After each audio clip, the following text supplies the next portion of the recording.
Hello, good afternoon, and welcome to JoyNews Today, live from our studio here in Kukumlemle, Accra. We're live on DSTV channel 421 and GoTV channel 125, around the world on myjoyonline.com. Coming up this afternoon, tension mounts at Tema Oil Refinery as workers' union demand a solution of the current offer over its moves to set up a trust fund without their consultation.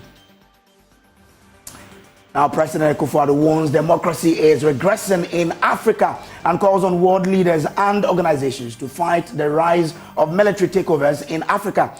More from the Commonwealth Parliamentary Conference being hosted in Accra, at which Speaker of Parliament Alban Bagbin has been saying that elected leaders are part of the reasons why coups are on the rise. Now, in our series on dialysis crisis, we tell you the story of 15-year-old Priscilla Asante, who misses classes twice a week just to be on the dialysis machine amidst a crushing financial burden on the family.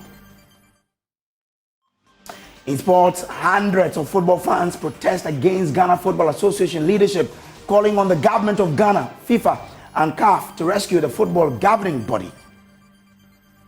Details of these plus business, world news, and showbiz all in this hour.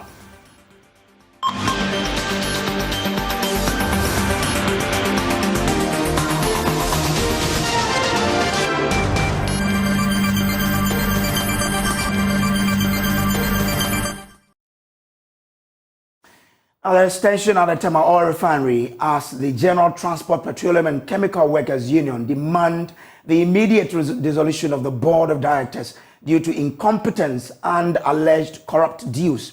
At the news conference this morning, Union Executives Sewa Duncan Williams and Jojo Kumsin outlined rationale and circumstances triggering the demand for the dissolution of the board. The constant and continuous changing of the entity's name suggests that this entity is trying to, at every point in time, to hide all the dubious and scandalous issues behind it. It keeps changing its name, and now we have a new entity with the same people, by name Tema Energy and Processing Limited.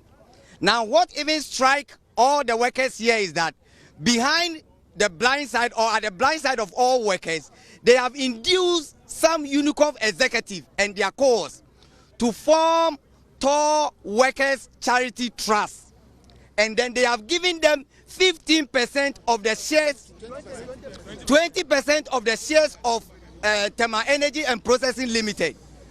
At the blind side of management and the entire workforce, we want this clear cut of unethical and conflict of interest to be resolved by the appointing authority. We want management to take strict measures in averting all these issues and make sure that these individuals who have perpetrated this act are brought to book. Yes. Otherwise, as workers in the refinery and as executive, we can't guarantee their security and safety in the refinery. This is our simple call to the stakeholders that have been mandated to manage the refinery. Thank you. All right, so madam, tell us what time frame are you looking at for the appointing authorities to effect the demand that you make? With the immediate effect, we want them. Within this week and next week, the board shouldn't come here. We don't want them, especially the three names that has been mentioned, because Mr. Appleton is behind whatever is going on. It's not hearsay. It's something that we have witnessed. Because normally, personally, I don't like to say hearsay. We have witnessed his participation on whatever is going on. Appleton should be off the board. He was part of the previous board. The question is, what did he achieve for the previous board when he was on it? Mrs. Grant was part of the previous board. What did she do? Nothing. We don't even know the reason why they became part of this board. We are asking the president and the minister to make sure that these people are off the board. We don't, as soon as possible. They don't have any business here because they are here for their personal interest. The previous board, they didn't get anything. So they want to use this one to achieve something for their personal reason. That is not what we want. We want someone who has TOR at heart, someone who wants to run TOR. If they are not ready, they should not be here. They are not ready. But is that not the reason why Torrenco is coming? That's the reason why, because Mr. Painting is hiding behind Torrenco. When you mention Torrenco, you are referring to Michael Dakun. Who is Michael Dakun? Go, you can check his background. One person. So who is behind Michael Dakun? It's the board. Now, TOR management don't know anything about this lease agreement that they said is out. They don't own it. This lease is owned by the board and Torenko. And when we talk about the board, it's 3 people. Because the chairman will say, go ahead. So he's part of it. TOR management, you can go to any general manager and ask him what is in the lease, and he can't tell you because she or he doesn't know. This is not hearsay. There's evidence. Why are they hiding the document? The MD, the current acting MD himself, doesn't have the lease agreement to speak to. We are asking, we don't have problem with the acting MD. The acting MD is our own. We know what he can do for us. We want the board because he will be influenced by the board. And with these people on the board, he cannot achieve his goal. So they brought him. But we know why they brought him, because they sacked the previous MD because he didn't sign the lease agreement. He saw that there's something that will not benefit the company. He want the company interest, not their personal interest. So is it your position that you want the Toronto deal to go through? No. Because a company that has been changed his name for several times. What is it? What is it that they are not trying to come out with? First, it was DC Capital, Bay Bridge, then Torenko. Now it's Tema Energy and Processing Limited. It's the same people. The directors has not changed. So you want the appointing authority? The deal off the table. If the president is interested, we the workers are not interested. Right, so these have been the concerns of the workers of Tema Oil Refinery. They are asking the appointing authorities to immediately dissolve the board. Otherwise, they will be taking further actions. Reporting from the TOR here in Tema, my name is Carlos Caloni for JoyNews. We now go live to the Tema Oil Refinery, where my colleague Carlos Caloni spoke with the chairman for the Senior Staff Association, Bright Adongo. This is the partner who decided that out of his own share, he will create a trust fund for TOR workers. And it is his share, he can withdraw it. You understand? The essence of this trust fund was that they want workers to feel part of ownership. If you are part ownership to the company and there is something going wrong in the company, workers will volunteer information so that TOR can be run efficiently. It is when it is run efficiently, whatever percentage is gotten, then 20% will go into the trust fund for every worker. So if you know that if the company makes profit, it is then that we also get a trust fund which is yielding 20%, then every worker will be vigilant. But their concern is that you've not included them in the deal, the discussion. And even now, Torenco is here to fully come on board. How come you have that trust fund set up? That's their concern. The trust fund was set up by the partner. Their membership is on the board. So I don't know what they are talking about. There's no truth in that. All right, so that was the chairman of the Senior Staff Association of the Tema Oil Refinery reacting to these concerns by the junior staff. So the mood here at TOR appears to be calm. Earlier. So that's my colleague Carlos Caloni speaking there live to the union chairman there. We'll bring you more in our subsequent bulletins, but to other stories now. Residents of Ejiso in the Asante region are excited as the government begins construction of 47-kilometer stretch road in the area.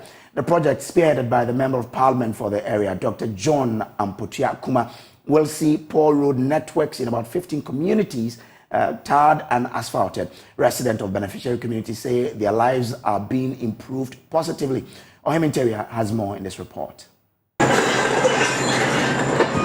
For decades, residents of Chirikrom, Amwoma Chiansi, Wankra, Adadiantem, Jamase, among others, have struggled with poor roads. Drivers are forced to stop plying some of these communities, and those who do so also charge exorbitant fares.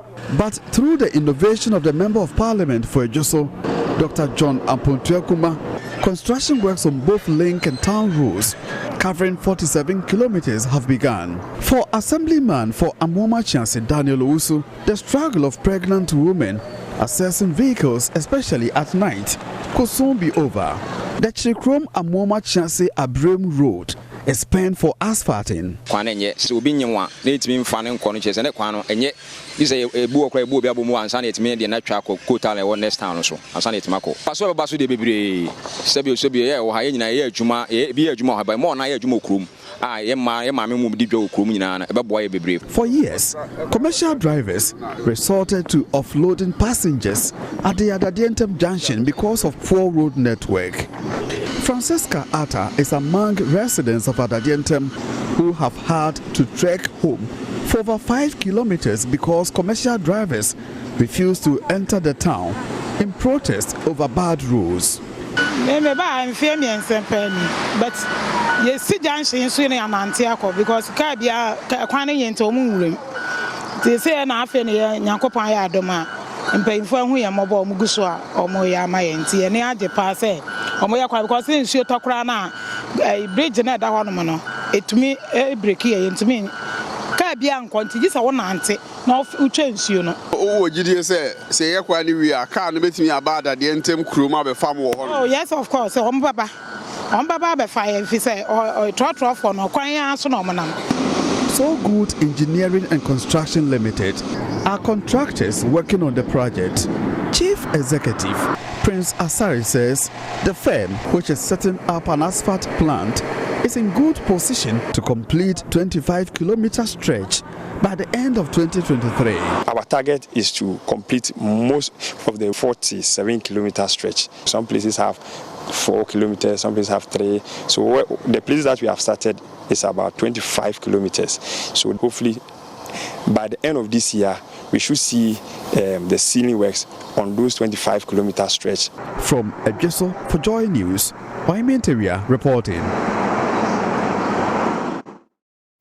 Now, a local businessman, Mr. Paulo Squashi, has undertaken the construction of a 1.5-kilometer road that promises to transform the landscape of Gomo in the Weta in the Ketu North municipality of the Volta region, bringing newfound opportunities and convenience to its residents. The road, which links the community to other communities, especially the main town of Weta and other major communities, would bring relief to the residents, especially farmers. Ivy Setoji has more. The road, which links the community to other major communities, especially the main town of Veta, will bring relief to the residents, especially farmers. The road, according to the residents, was in a very deplorable state, especially anytime it rains, and makes it very difficult for residents to access their farms and also transport their farm produce to the markets nearby. Some of the residents have been speaking with Joy News.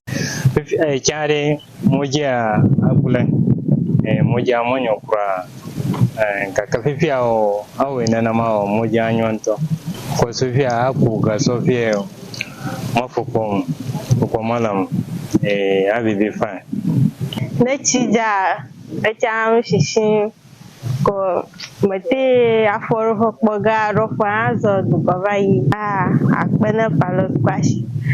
A traditional leader in the community, Dumega Maoli Akbakana, narrated how terrible the roads were before Paulo Squashi came to their aid to construct it. Nyapa monyao Kufu danami la bonoma hata niwaji. Kanyapo nyafuraka. Akoya Paulo Squashi. Kanyaba ada kukuni. Bo monyo na chija ao nyete bagara komu. Kamidakpene. Paulo Squashi said he was worried about the nature of the roads in the Bonoma community and had to help them by constructing the 1.5-kilometer road for the meantime, hoping to complete the others soon. Community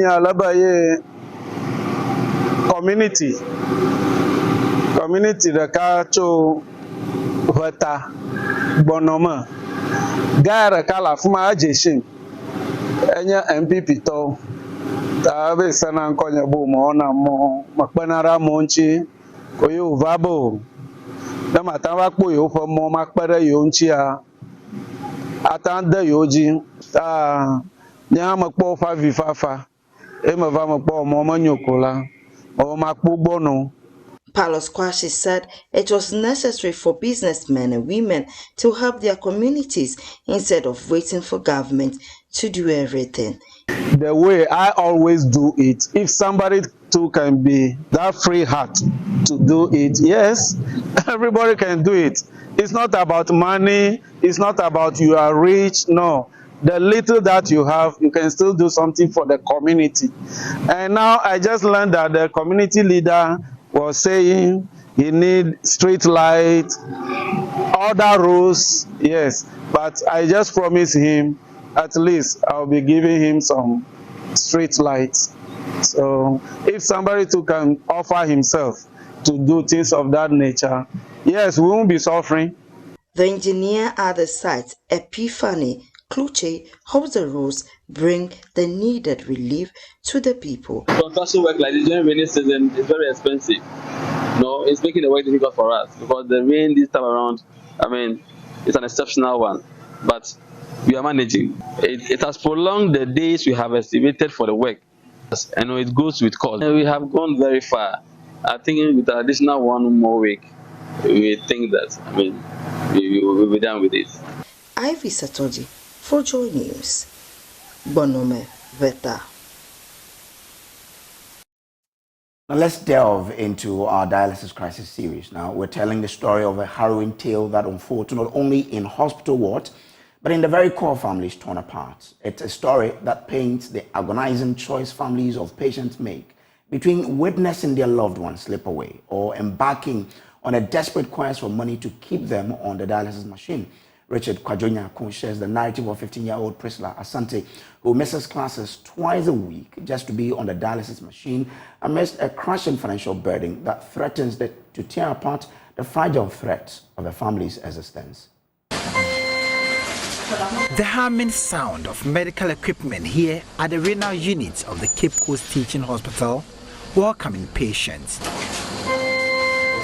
It's a Tuesday morning and 15-year-old Priscilla Asante is being wheeled into the renal unit here. The doctors told me I have to be on the machine, and I have to be on that machine either twice or thrice a week. For now, she has to travel nearly 100 kilometers from Kufu with her mother to the Cape Coast Teaching Hospital every Tuesday and Thursday to have her dialysis session. My mom and dad do not have money either.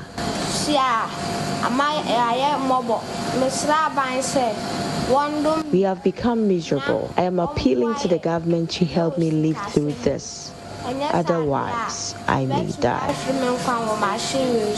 Priscilla, a junior high school pupil, now carries a weight much heavier than her school bag. Her daily battle now is not with textbooks and homework, but with the relentless adversary, renal failure. I want the government to support me so I can live to fulfill my dream of becoming a nurse. The burden of her illness has not only taken a toll on her fragile body, but has shattered her world due to the family's precarious financial situation. They said that could be 3.5. They say every section is 350 cedis. And this in addition to getting blood and other medication. Priscilla's mother, Ruth Ofori, has been a pillar of strength for her daughter and is determined to ensure her only daughter lives. With teary eyes, she shares the story of her family's headache, struggling to cope with the emotional and financial strain that comes with caring for her only daughter battling renal failure. From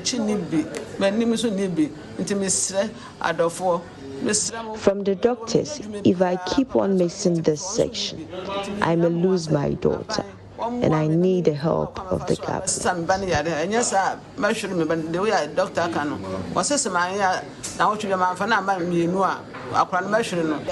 Her voice quivers as she recounts the sleepless nights and endless hospital visits, each one a reminder of their uphill climb. But Priscilla is not alone in this fight. Thomas Vincent Khan has lived with kidney diseases for a decade. The people who came and could not survive just a week or even a month. So for me to survive it all these 10 years, it's really been a tough one.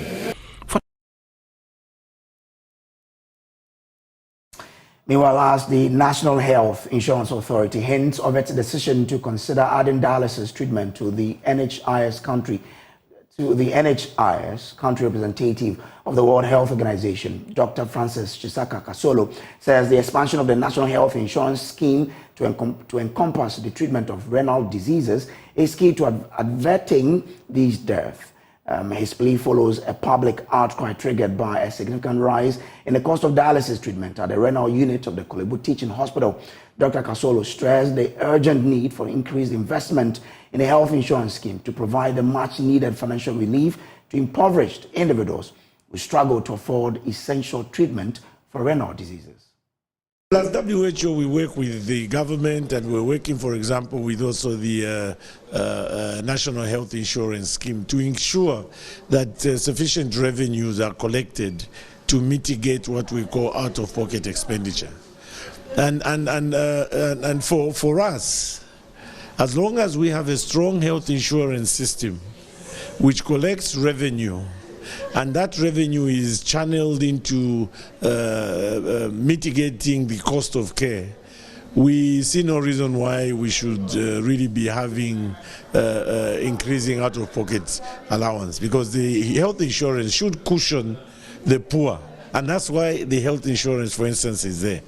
So our message is that we need to support the national health insurance, ensure a lot of people are enrolled on the national health insurance, and also that money that is raised through the health insurance levies is channeled back in mitigating the high cost of healthcare. And if that works, we will not have what would call an increased out-of-pocket allowance or payment from the citizenry. I think it's difficult to say, because cost of healthcare across the world has generally been moving up for all sorts of reasons. So we need to see and discuss with the colleagues who are in the, for example, Kolebu, to understand the reason for the increase. But like I mentioned, if our health insurance is strong, it can mitigate the cost of even renal care if the renal care is one of the on the benefit package of the health insurance. So it is for us to really support the health insurance and to ensure that services such as renal services are included in the benefit package of the health insurance to mitigate the out-of-pocket expenditures that we are beginning to see increase. And if that works, then we will have solved part of the problem of increasing out-of-pocket expenditure that we see with the dialysis costs. To other stories now, and a pedophile in the Upper West region has been slapped with 69 years imprisonment by the Wa Circuit Court on 10 counts of defilement. He will have serve a concurrent prison term of 22 years.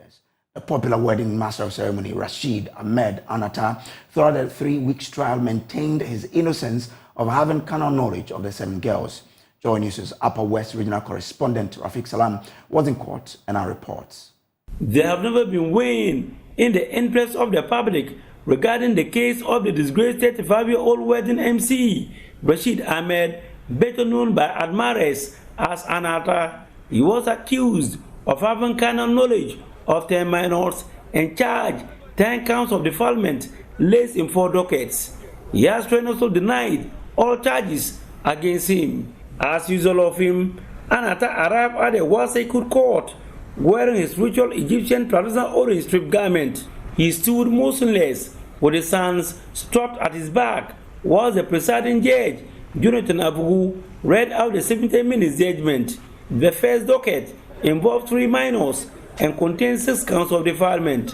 The second docket also involved 3 minors and 3 counts of defilement, while the third docket has 1 minor involved and 1 count of defilement. The fourth docket was however arrested by the prosecution. He was found guilty of all counts by the court and sentenced to a combined prison sentence of 69 years. The disgraced sexual predator will however serve combined prison term of 22 years, as explained by the principal state attorney, Said Abdul Shakur, who also led the prosecution. On the first docket, he found him guilty on all the 6 counts and sentenced him to 8 years imprisonment with respect to the first count and 7 years on all the other counts, but to run concurrently, and that is a separate docket. The other docket, he convicted him and sentenced him to 7 years imprisonment for the 3 counts. That is another docket. On the third docket, he convicted him and sentenced him to 7 years imprisonment. So we have 8 plus 7 plus 7. That is what we now have. So he might be serving about 22 years in prison. That is what happened in court today. The prosecution was full of praise for one particular man who happens to be the complainant in this case, Ilyasu Baba. They are saying that despite the subculture of the people called Tijabuine, where people don't report criminal matters to the police, but he was up there on the beat and was able to get this judgment. A non-governmental organization is using religion to tackle child trafficking and child labor in endemic communities in the Volta, Oti, and Bono East regions. Group Serve Ministries International and its foreign partners have this week rescued 5 child trafficking victims at Yeji in the Pro East district of the Bono East region. The children, until they were released by the boat masters, were used for fishing on the Volta Lake for months. Ohiming Terry of our security desk was in Yeji to follow up on the group's activities and has come through with this report. Human trafficking, a form of modern-day slavery, is common in the Oti, Volta, Bono East, Savannah, and other regions. Security operatives and local collaborators often use force in rescuing trafficked victims who sometimes have no access to their families. Such victims are often dumped at shelters and remain there forever. But the Group Serve Ministries International has adopted an approach of not using the police or the security agencies in the rescuing effort. The NGO is using religion to address the issue of child labor and child trafficking.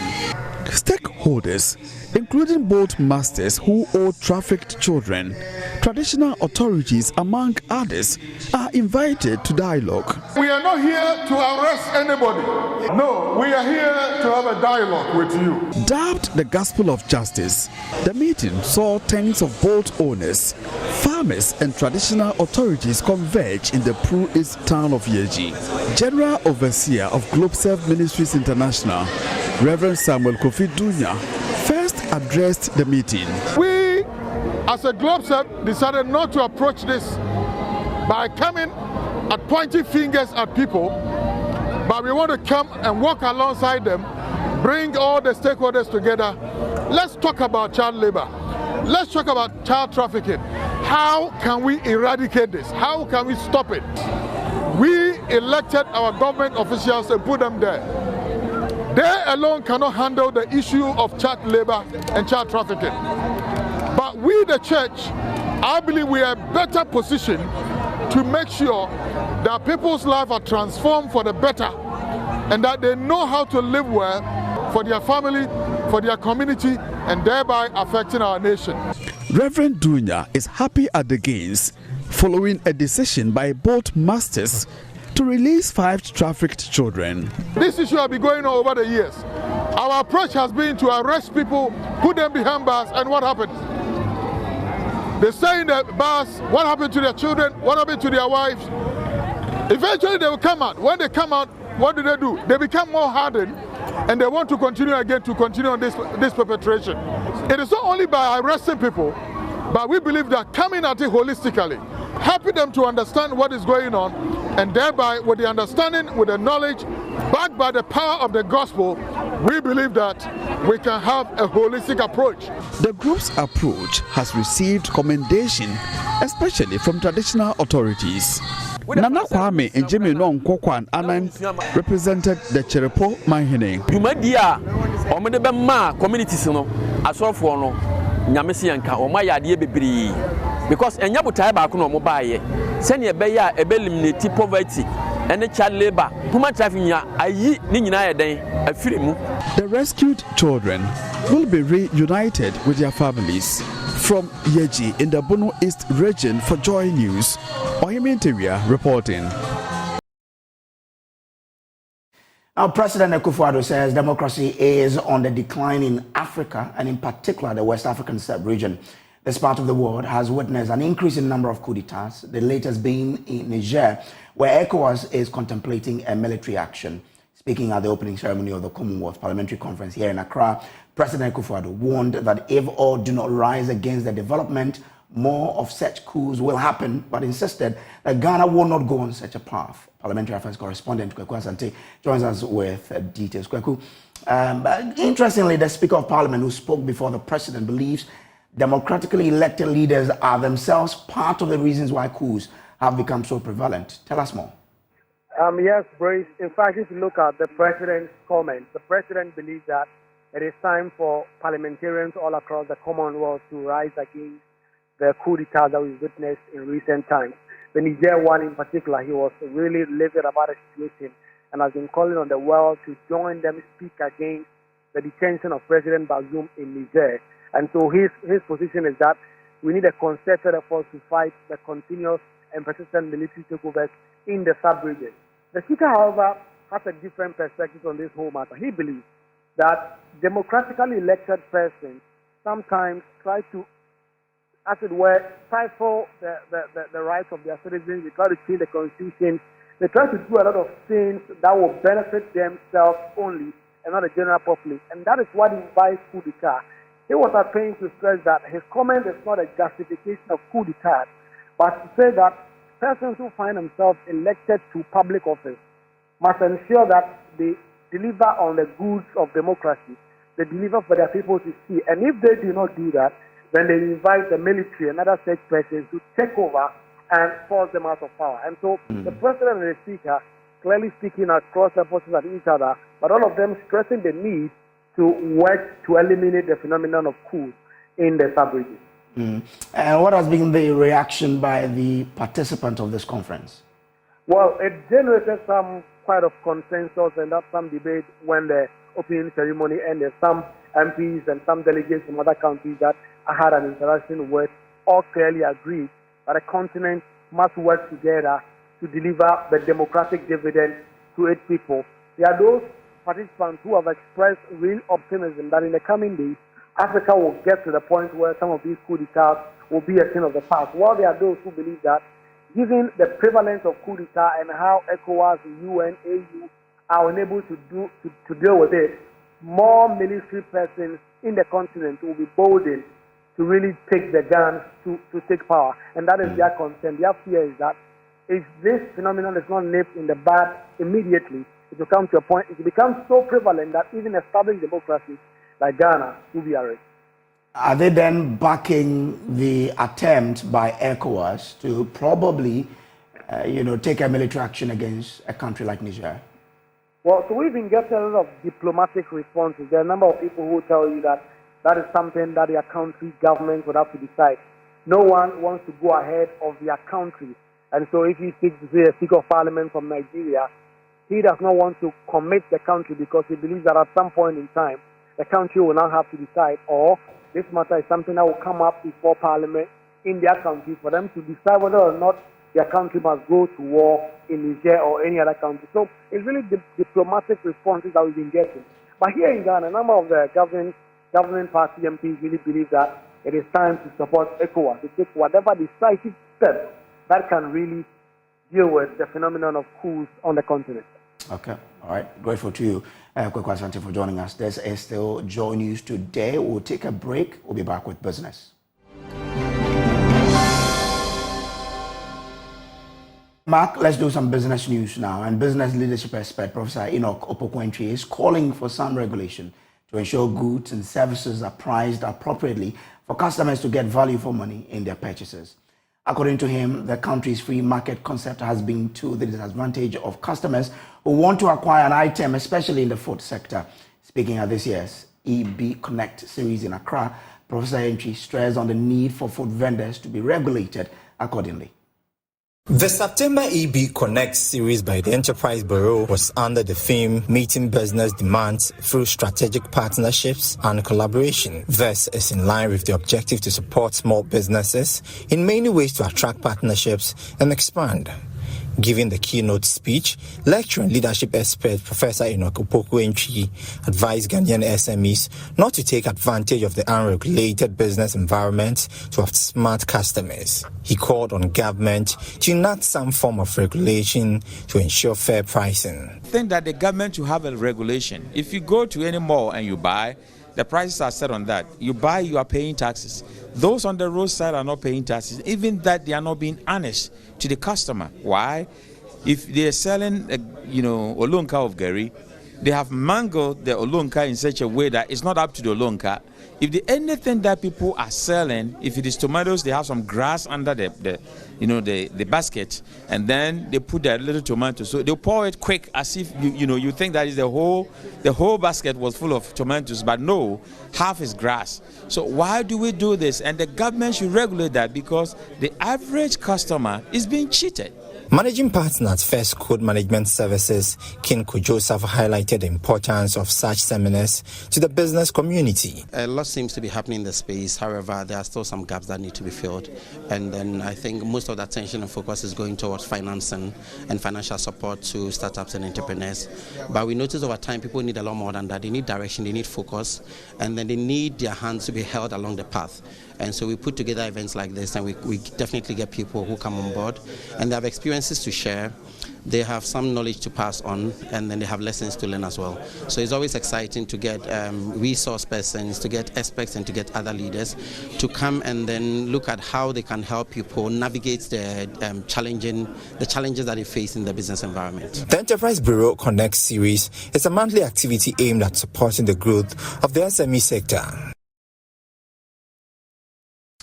Now, Obuasi is set to become Ghana's robotics hub as Anglo Gold Ashanti cuts off for the construction of a state-of-the-art robotics center for students at all levels of education and community members.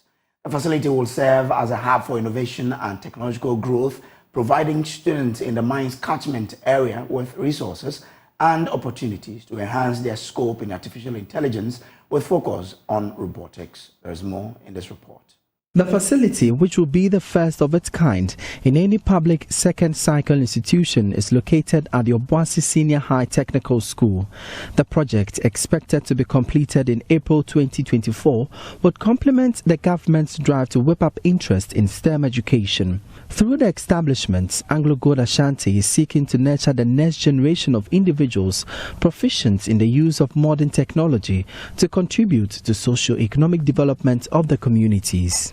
Emmanuel Beidu is Sustainability Manager of Anglo Gold Obuasi Mine. Quite a significant percentage of our youth in Obuasi have not attained higher than second cycle education. And so through a collaborative effort with our stakeholders, we are looking at how the 10-year socio-economic development plan can be used as a vehicle to help bridge this gap. And so our commitment to STEM education is one innovative way that we believe we can help close the gap.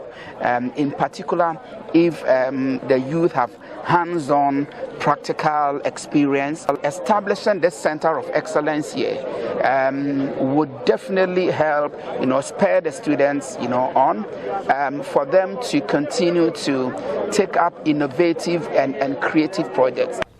The Robotics Center will have 3 robotics labs, a general purpose lab, demonstration labs, amongst other ancillary facilities. In the last few years, both primary and secondary schools in Obuasi have shown dexterity with robotics after topping national contest. Director of Education at Obuasi Municipal, George Afrekumsen, is upbeat about the prospects of the technological know-how in the community. Even before the construction of this program, I think the pupils and then the students, Obuasi Senior High Technical School has won 2 national awards. The BC School, as I said, they also won awards last year. So with the coming into force of the Robotics Center, I think it is going to go a very long way to get more inventions, if I may put it that way, coming up from Obuasi learners. Okay, so you think Obuasi can be the robotics center for Ghana? Yes, this is the first of its kind in Ghana, if I'm right. Now, being the first of its kind, definitely we are going to get a lot of robotic scientists and technologies from Obuasi Municipal.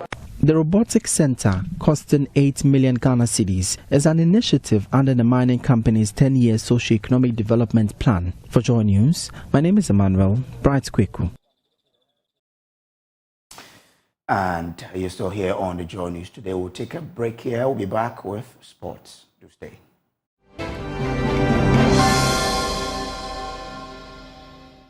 Let's do sports now on Joy News Today with me, Muftau Nabila Abla. Hundreds of football fans have poured on the streets of Accra protesting against the leadership of the Ghana Football Association led by Kate Okriku.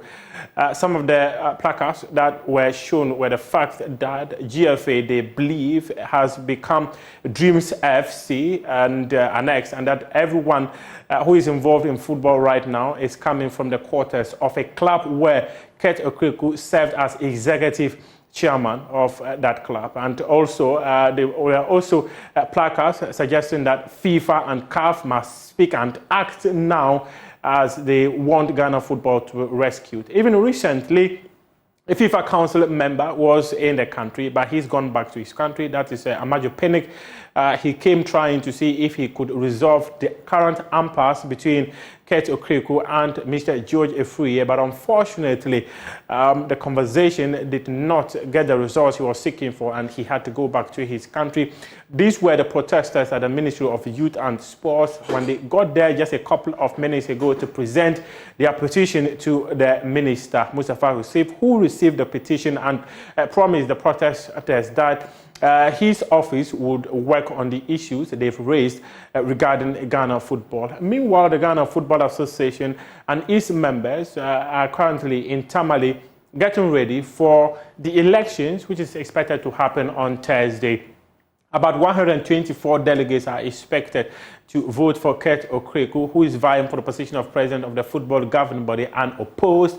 And also, about 7 regional football association chairmen are also going to vie for the positions unopposed, as well as the Executive Council for Premier League, Women, and Division 1 League.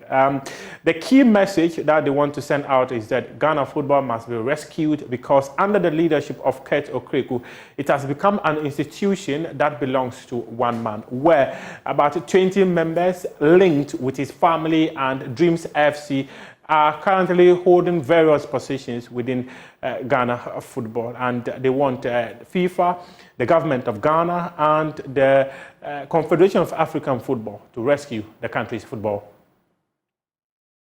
This is our wrap-up sports here on Joy News Today with me, Muftau Nabila Abla. We're bringing you the full protest that transpired just a couple of minutes ago on Sports Today at 2 p.m. Stay with us.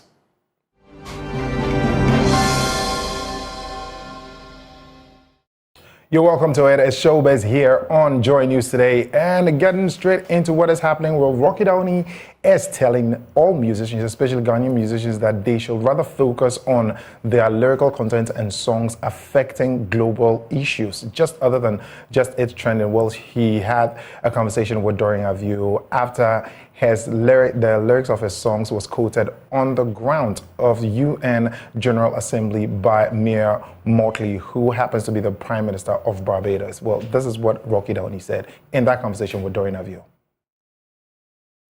For me, you know, everybody was coming and saying, hey, you know, I mean, what else can you ask for, you know, to have your lyrics being quoted on the UN floor? And I feel it's also a testament to Ghanaian music and how our music too are impacting. You know, we don't have to measure the impact of our music because many videos are trending or somebody, but how it's impacting the fabric of global affairs and also becoming an inspiration for the articulation of the vision of the world that is being fashioned now. If our music and our musicality from this land can go that far, then it's not a matter of winning awards, it's not a matter of, trending and all of that kind of stuff. Impact is what is, and impact to that is multi-generational. That speech is going to live. And there you have it, and that is what will bring the curtains down on showbiz here on Joy News Today. The name is Ibrahim Ben Bako. Back to you, Kojo. All right, and it's speaker box, that's how they do it. All right. On that note, we wrap up the bulletin. There's more news on myjoyonline.com. Up next is Marketplace. Good afternoon.